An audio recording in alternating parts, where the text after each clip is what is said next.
محمد رسول الله والذين معه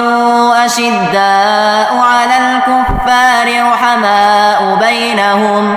تراهم ركعا سجدا يبتغون فضلا من الله ورضوانا سيماهم في وجوههم من أثر السجود ذلك مثلهم في التوراة ومثلهم في الإنجيل كزرع أخرج شطأه فآزره فاستغلظ فاستوى على سوقه